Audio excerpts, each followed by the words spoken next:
ശരിക്കും ഈ മരുന്നുകൾ കഴിക്കുമ്പോൾ പൊതുവെ ആൾക്കാർ ഈ മരുന്നിനെ പറ്റി കഴിക്കുന്ന മരുന്നിനെ പറ്റി അവർക്ക് അത് എന്തിനാ കഴിക്കുന്നതെന്ന് അവർക്കറിയാം, ഏത് അസുഖത്തിനാണെന്നറിയാം.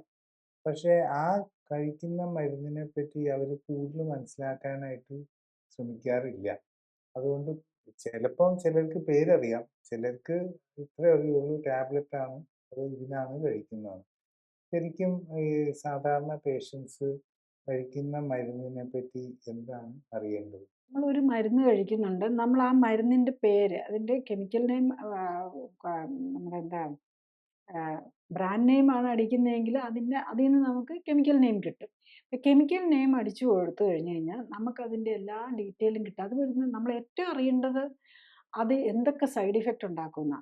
കാരണം പല പേഷ്യൻസിനും ഈ ബിപിക്കൊക്കെ മരുന്ന് കഴിക്കുന്നവർ പലപ്പോഴും ഈ തലകറങ്ങി വീഴാറും ഒക്കെ ഉണ്ട്. അതായത് പ്രത്യേകിച്ച് നമ്മൾ അറിയുമ്പോൾ എന്തോ രാത്രി ബാത്റൂമിൽ പോയി തെന്നി വീണു, തലകറങ്ങി വീണു എന്നായിരിക്കും അറിയുന്നത്. അത് ആ മരുന്നിന്റെ സൈഡ് ഇഫക്റ്റ് കൊണ്ട് വരുന്നതാ. പിന്നെ ചിലർക്ക് തലവേദന വരും. അത് അതിന് മരുന്നിന്റെ സൈഡ് ഇഫക്റ്റ് ആകും.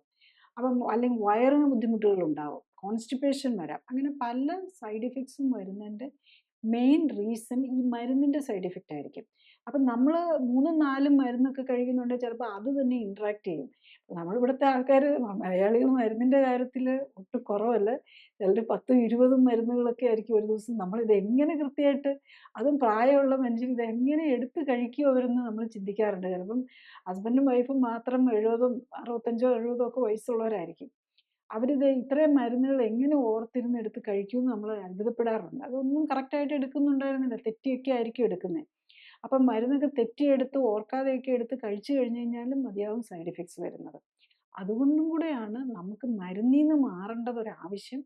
അത് ഇപ്പൊ എനിക്ക് പറയാൻ പറ്റും, മിക്കവാറും നോക്കാൻ പേഷ്യൻസ് വില്ലിങ് ആണെന്നുണ്ടെങ്കിൽ ജീവിതശൈലി ഫുഡിലും ഒക്കെ ഒരു 3-6 മന്ത്സ് കൺട്രോൾ ഉണ്ടായ, ഒരു 3 മന്ത്സിന്റെ കൺട്രോൾ മതി. അത് കഴിഞ്ഞ് കഴിഞ്ഞ് കഴിഞ്ഞാൽ അപ്പം അത്രയും സമയം നമ്മൾ കുറച്ച്, അതായത് നമ്മുടെ ബോഡി ഒന്ന് കറക്റ്റ് ചെയ്യുന്നോടം വരെ, എക്സസ് കൊഴുപ്പൊക്കെ പോയി വരുന്നോടം വരെ കാർബോഹൈഡ്രേറ്റും എനർജി കാലറിയൊക്കെ ഒന്ന് കൺട്രോൾ ചെയ്യാനും ഒരു ഡിസിപ്ലിൻ ആക്കി എടുക്കാനും പഠിച്ചെടുക്കാനും ഉള്ള വില്ലിങ്നെസ് ഉള്ളവർക്ക് ഈ മരുന്നുകളിൽ നിന്ന് മാറാം. അതോടുകൂടി തന്നെ അവർക്ക് സ്വസ്ഥതയുണ്ടാവും. അല്ലെങ്കിൽ എപ്പോഴും ഈ മരുന്നെല്ലാം കഴിച്ച് വയറിന് അസ്വസ്ഥതയായിരിക്കും, തലകറക്കമായിരിക്കും.